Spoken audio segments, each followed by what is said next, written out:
Cape Town to Ekurhuleni land remains the issue, and yesterday the chairperson of the ANC's subcommittee on economic transformation, Enoch Godongwana, said the party has made a lot of mistakes when it comes to land expropriation.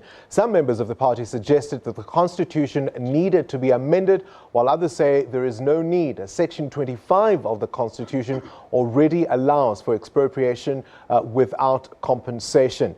This therefore means that the Parliamentary Constitutional Review Committee could come to a halt, and those that are opposed to the amendment of the Constitution could likely have their say in court. So to deal with this further and to get a response, I suppose, from what Pulemabe was saying a little earlier, we're joined in studio by Advocate Mfesane Ka Siboto. Good evening to you, and thank you for joining us once again.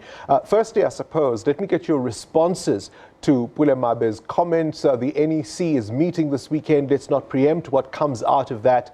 But as I put it to him, there's still a lot of uncertainty as to which way this thing is going to go. People are likely to read into it what they want. Unfortunately, that is exactly the point. That Floyd Shibambu used the word zigzagging, and that is precisely what it is. Where the ANC takes the position, they go to Parliament, they pass a resolution of the EFF to have a look at whether Section 25 should be amended or not, and if so, on what terms.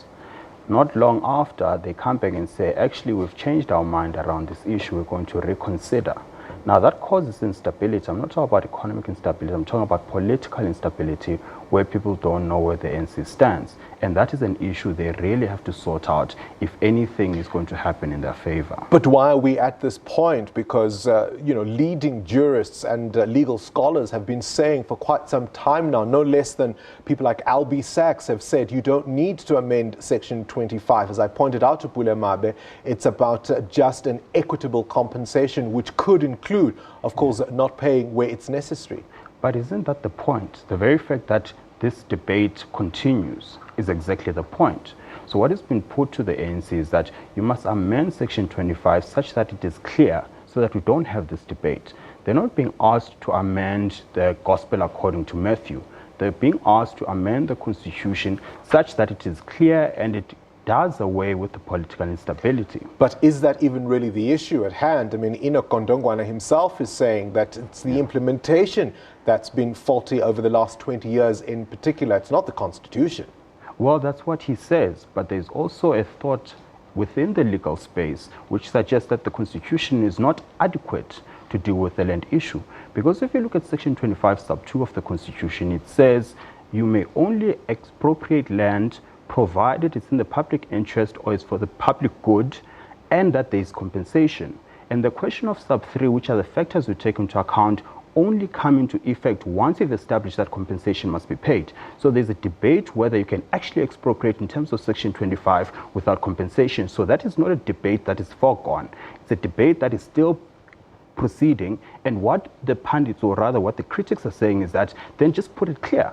In terms of the Constitution, you can expropriate without compensation, so these debates will be done away with. Because there's still going to be some debate about just an equitable, in terms of whether that I don't think it's a foregone conclusion that in terms of Section 25 you can expropriate without compensation. But again, the criticism is this is about politicking, ahead of an election, possibly next year, or almost certainly next year, that this zigzagging, as the EFF has called it, is part of the problem. Because why do we still have this policy uncertainty? I mean, even the panel led by former President Kgalema Motlanthe talked about the shifting of goalposts, talked about the ad hoc approach to policy positions on this.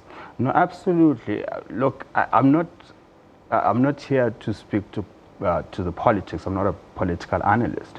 But the fact of the matter is, the challenge here is not a legal one. It's not a legal issue. It's a political one. The very reason we are at this position is because of politics and nothing to do with the interpretation of Section 25. Because if Section 25 is not a problem, then why are we here? 24 years into democracy, we're still debating whether they can expropriate in terms of the Constitution or not. That is not the problem.